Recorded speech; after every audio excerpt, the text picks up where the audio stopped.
Goddag og hjerteligt velkommen til Museum Rebild, som ligger her ved Rold Skov og vores nationalpark, der er fyldt med historier, både fra før fortiden og nutiden.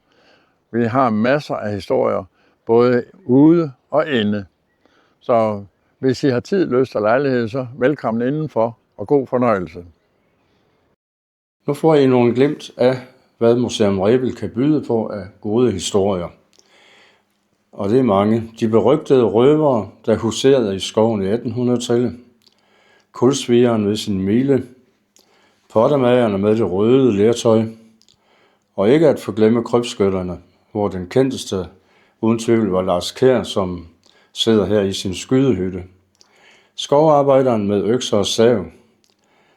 Der er også historie fra 1300-tallet om borgen Egholm.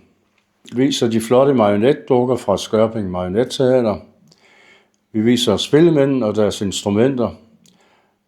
I Udvandrermuseet der får I historien om de tusinder af danskere, der udvandrede til USA til en helt ny tilværelse.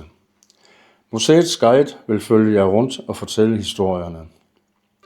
Efter rundturen er kaffen og lagkagen serveret i museets sal, og spillemænd er klar til at underholde jer, og I skal selvfølgelig synge med på både kendte og ukendte fællessange.